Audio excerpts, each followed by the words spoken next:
PMDD shaped my life for 17 years before I could name it. I spent those years searching for answers, questioning my sanity, and desperately seeking treatments that actually worked.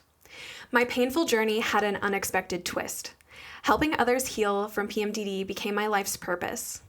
Hi, I'm Jess Hagen, a board-certified nutritional therapist, coach, the founder of Her Mood Mentor, and your host.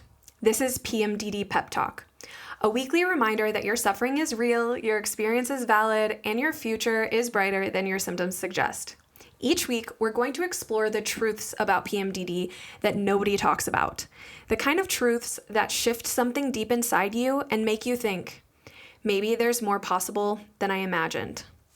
Whether you're in the depths of luteal darkness or riding the clarity of your follicular phase, you're exactly where you need to be. Because here's what I know for sure. Healing PMDD isn't just about managing symptoms, it's about transforming your life. This challenge, as brutal as it can be, is an invitation to know yourself more deeply and live a more joyful, purpose-filled life. PMDD might feel like your whole story, but it's just a chapter, and you get to write what comes next. Welcome to PMDD Pep Talk.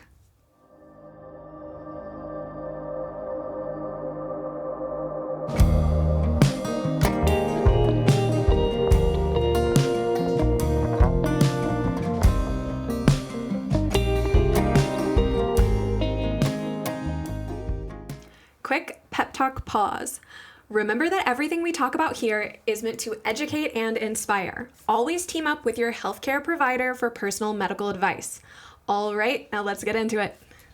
Hello, and thanks for joining me today. I'm going to be diving into my personal PMDD story, which is really more like a saga.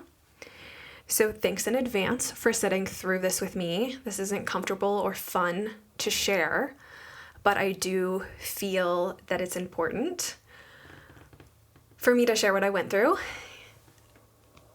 because I really hope that it can inspire some of you. I know that some of you are going to be in various places similar to the points on the journey that I'm going to share with you, and I want you to see that it's possible to move out and through and past some of the darkest, most challenging pains of our lives with purpose.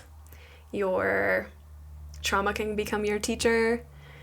Your wound can become your wisdom, which are all very annoying and kind of kitschy things to say to someone who's suffering badly. So I see you, I acknowledge you, and I can understand that coming to PMDD with any ray of light can feel offensive when we're really struggling with our symptoms and we're not feeling like we have a way out. So I get it, I've been there. But this is called PMDD Pep Talk after all. So we're going to be seeing the light that has come through the experience. And I want to share a quote to get started. You know I love quotes. And this one really stood beside me as I continue to experience the PMDD journey, if that's what you want to call it. And I think it's a quote that can help you as well. It's a Viktor Frankl quote. And it says, "What is to give light must endure burning." And with that, we'll get into my story. So I wanted to get my period so badly. When I was 10, 11, all of my girlfriends started talking about that, getting their period. People had different feelings.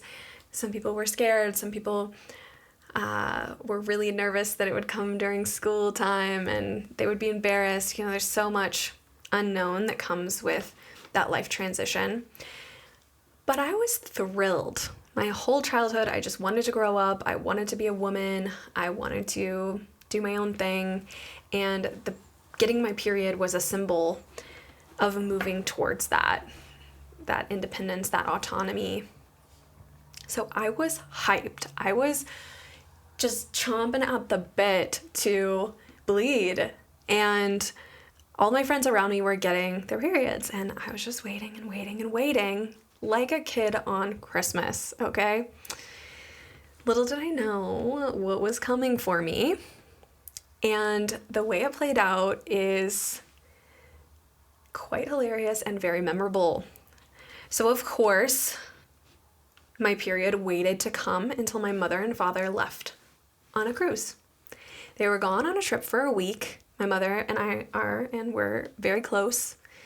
So I imagined her being a part of this process, and she was sailing away on an ocean liner, and I was with my grandmother for the week. And things were just kind of progressing as normal until one day my grandmother came to me with my underwear in her hand and said, "Now I know why you've been so mean to your brother." So when we first get our period, it doesn't always look like what we imagine, just red blood flowing out of us. Our hormones are coming too, and they're not fully developed. And so a lot of times our first menstrual cycle, menarche, is brown bleeding or spotting. So little so that you might not even know what it is if you're expecting to see and have a period like we're taught about. So here's my grandmother with my underwear in her hand saying this to me about how she knows why I've been so mean to my brother. Not what I imagined. This pinnacle moment of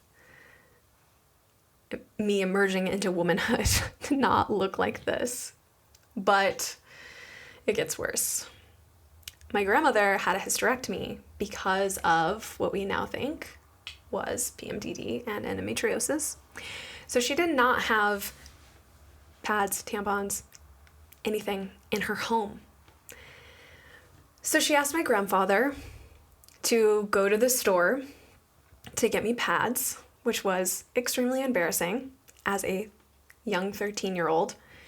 And in the meantime, she set me up. She took real good care of me by pinning a sock to my underwear with a safety pin. So I want you to just think about this. A sharp, stabbing object near your vulva holding a sock into place for your first period experience. Memorable. It was memorable. Laughing about it now, but it was not great at the time. And those words just have resonated in my head throughout my PMDD journey. Now I know why you were so mean to your brother. That was the beginning of what PMDD would look like for me. Every month, I would crumble into a pile on my bed. I would cry uncontrollably as if someone had died or had been grieving a loss. When nothing, of course there were things going on in my life, but nothing to warrant the amount of despair and hopelessness that overcame me. The only emotion that was matched to that hopelessness was rage and anger, and I would oscillate between the two. Of course, my mother had a menstrual cycle, so early on, I had my first period at 13. At 14, she was taking me to her gynecologist, throwing her hands up in the air, saying, I've had a period for years. This is not normal. I can't handle the door slamming anymore. What are you going to do with her?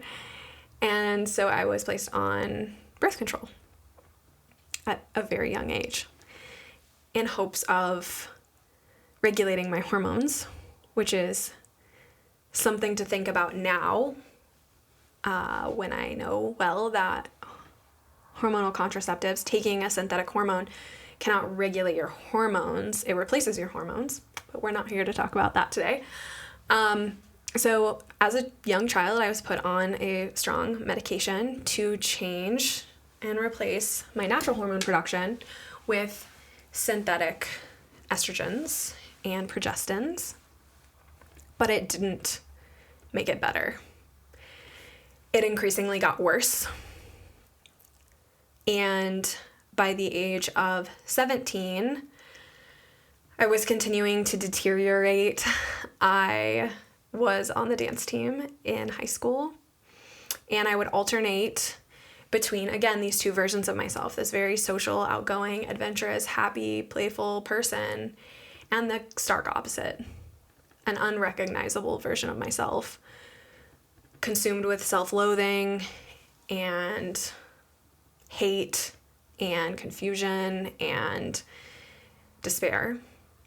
And so at the age of 17, after losing all of my childhood friends, quitting the dance team, quitting going to school, high school full-time, I was taken, my mother tried to trick me into going to lunch. Well, she was like, we're going to go to lunch. And she actually took me to a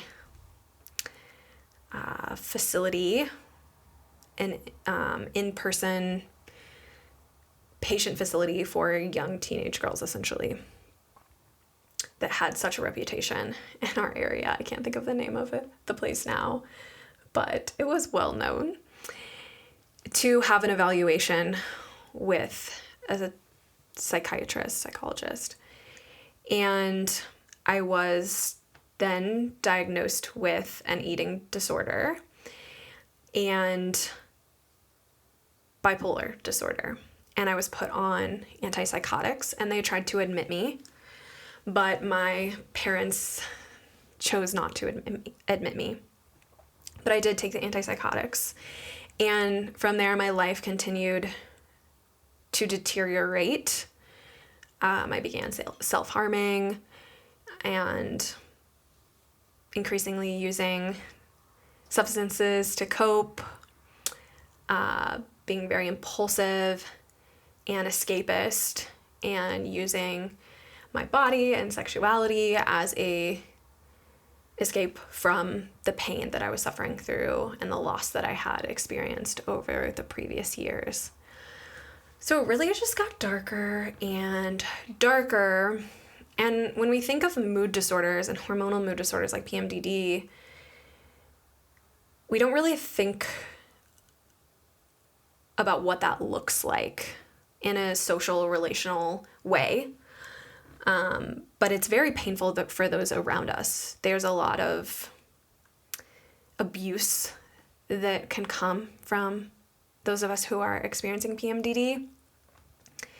Yelling, screaming, throwing things, cheating, lying, all sorts of erratic behaviors. And what can be most stressful about it is that the behaviors that you're acting out when you're in luteal and you're symptomatic with PMDD do not line up with your other personality. And so it's very jarring to move between the two, which is why PMDD is so commonly misdiagnosed as bipolar disorder and sometimes borderline personality disorder. So really things just continued to deteriorate. I moved states, I moved countries in it, trying to escape the symptoms. It took me 5 years to finish my undergraduate degree because I was not emotionally stable enough. And then after that, it was just a continual drive to survive. And a lot of that for me looked like circulating between relationships and just leaving a wrath of drama everywhere I went. And so I was moving. Once I moved 9 times in 1 year, just trying to escape the chaos that I created everywhere and really trying to escape myself. I wasn't on the antipsychotics for long because it was obvious that those were worsening my symptoms, but I did continue to take hormonal contraceptives for over 10 years without any education or understanding that medication and those medications, different forms of them, can worsen PMDD symptoms. Although I know they help a lot of people, that wasn't the case for me now looking back, and then with my continued attempts, which I'll get to next. So I made it through college somehow, and I was moving around to all these different states. Like I said, I eventually ended up in Wyoming and was trying to rectify a relationship that I had been sabotaging for years, 5 years, on and off, just very traumatizing relationship because of my behavior. But my partner, he decided to move to Wyoming, and we were going to give it a go. So I was really scared. I had come off birth control when I was 24. I was 27 at this time. And so things were better in some ways and worse in others. Again, I didn't have the context. I didn't know what PMDD was. So this whole 17 years that I'm living undiagnosed with PMDD and misdiagnosed with PMDD, I have no framework of understanding of what's going on. So many times I am falling apart, calling my mother. Literally, she's talking me off ledges.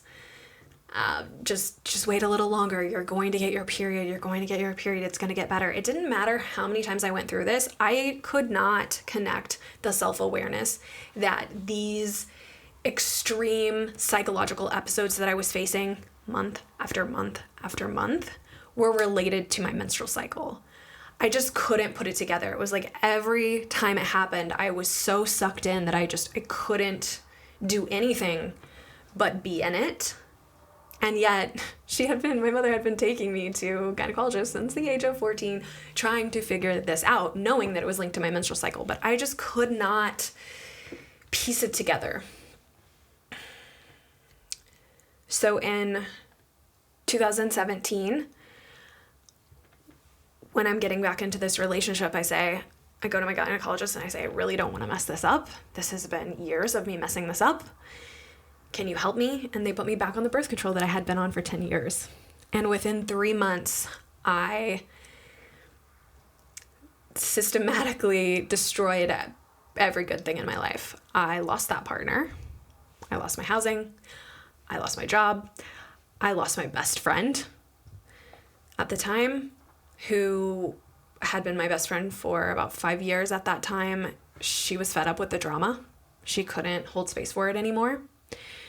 And this was a real rock bottom point. I felt like I had hit rock bottoms before, but this was a new level because I so intentionally advocated for myself. I was crying in the doctor's office saying, I have really bad PMS, I'm going to ruin this relationship. And I took something that I thought would help me, and they just kept saying, just stay on this medication. You need to be on it for 3 to 4 months. But instead of my symptoms lasting around 14 days, I was now actively symptomatic for the entire month. And those symptoms were things like extreme breast swelling and tenderness, rage, irritability, emotional sensitivity, suicidal ideation, brain fog, headaches, just on and on with the symptom list. The automatic negative thoughts, it just was relentless. So I was at a breaking point. I felt like if I don't do something, I'm going to lose my life to whatever this is. This, whatever I'm doing now, whatever I've been doing for the last 17 years, this is not living, and I cannot and will not continue this way. I drew a line in the sand after that rock bottom moment, and I had 2 choices. I end it here, or I find another way forward. And every day I am so grateful that I tried again, because soon after this low point in 2017, I discovered what PMDD was. It had been added to the DSM in 2013. So why, when I went to my gynecologist and said, I'm experiencing severe PMS symptoms, and they didn't tell me it was PMDD, not that anything would have changed. I still would have been given the same medication, most likely, or some form of it that most likely would have had a similar effect. I would have had a name to something.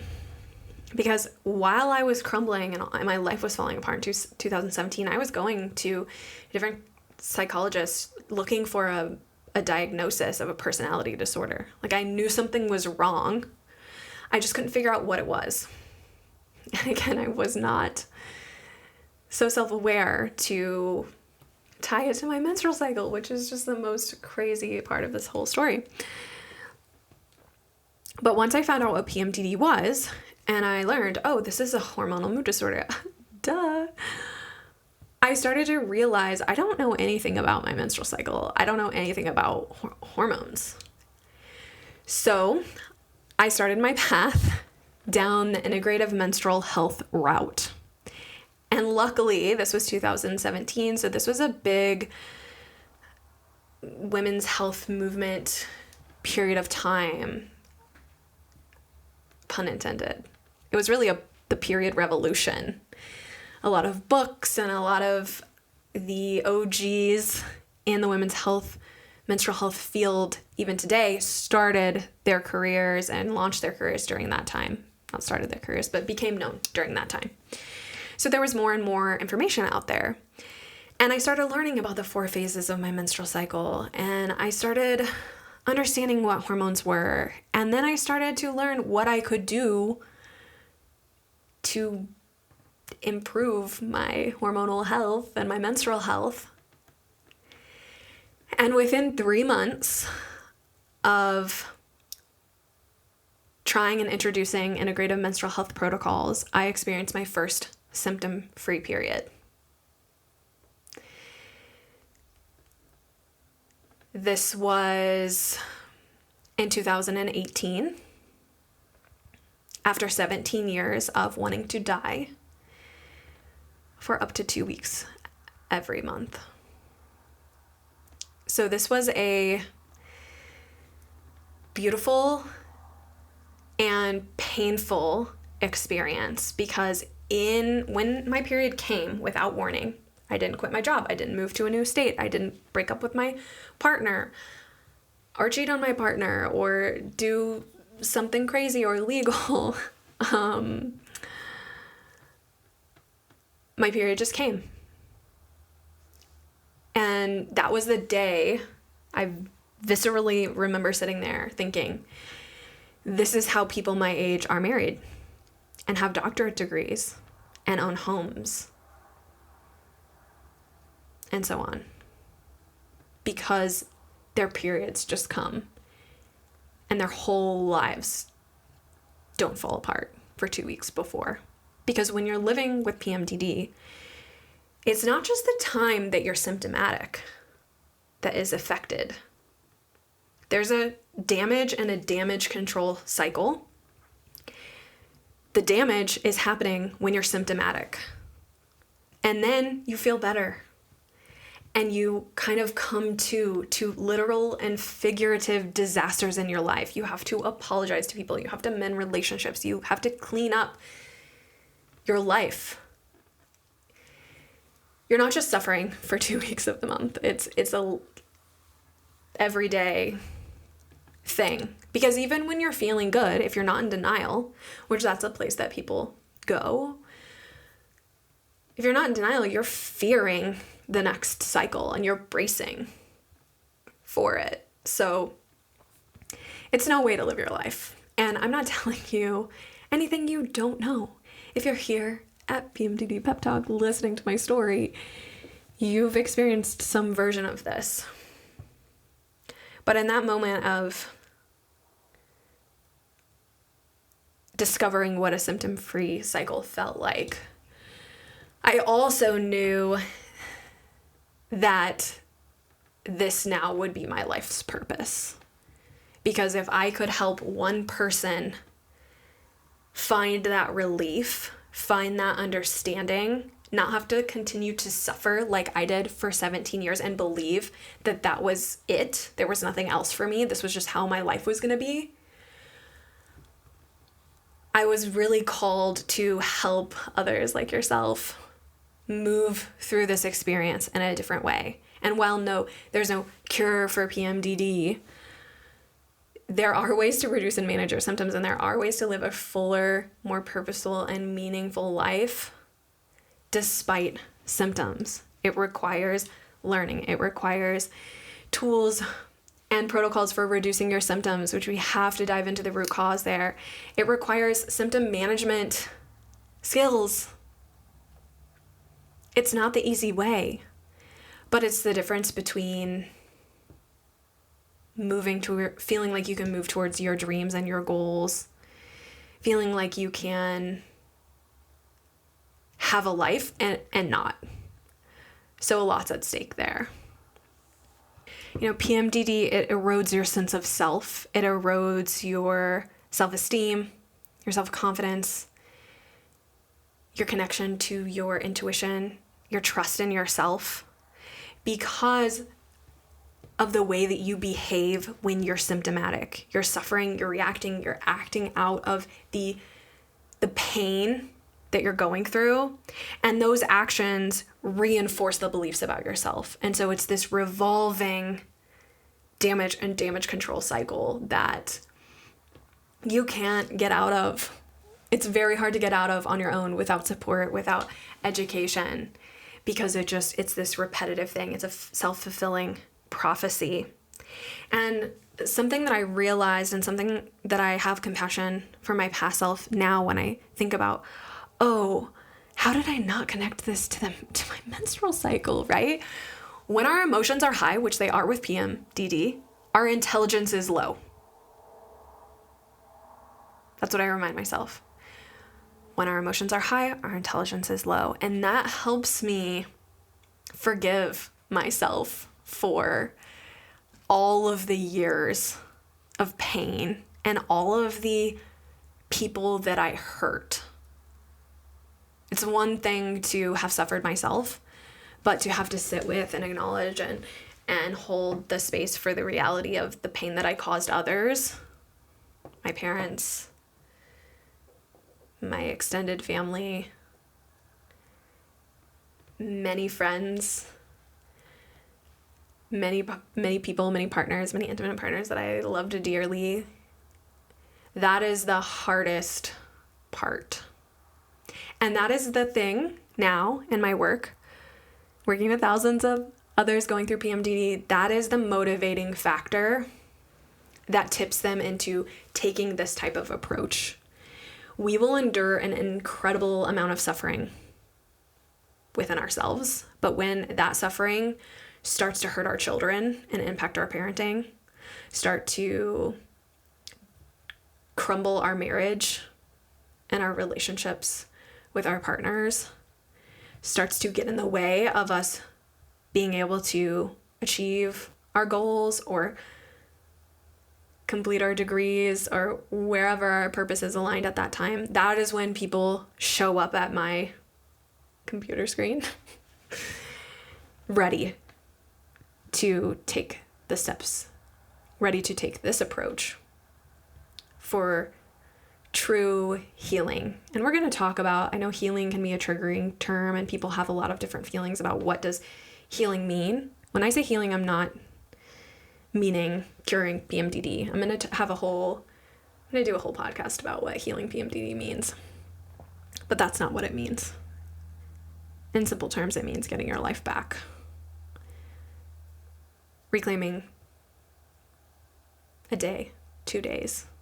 Many of my clients are reclaiming 7 to 10 to 13 days of their lives from severe symptoms.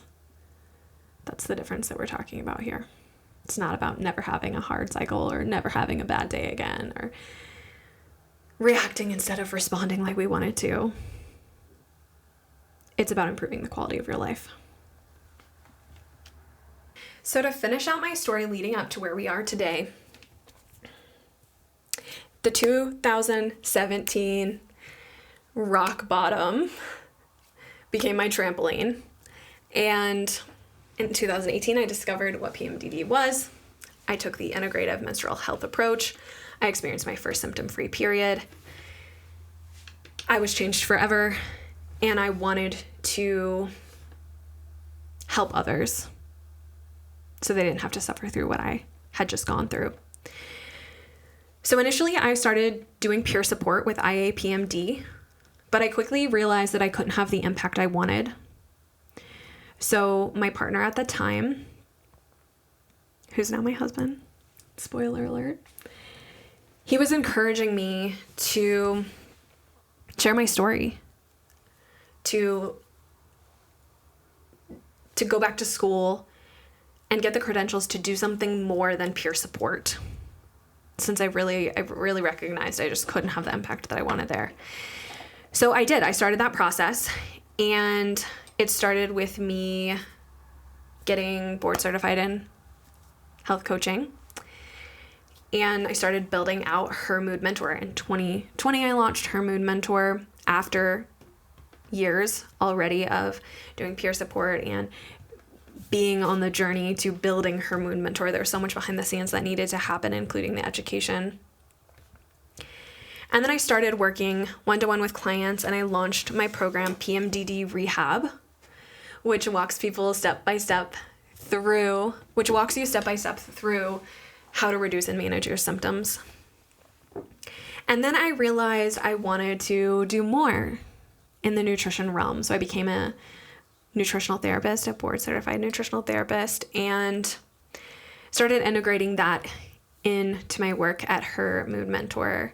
And it has been a continued evolution. It's continuing to evolve today, but I've now been working with the PMDD community for 6 years, helping others change their PMDD story and reclaim their lives from these symptoms. So thank you for being here.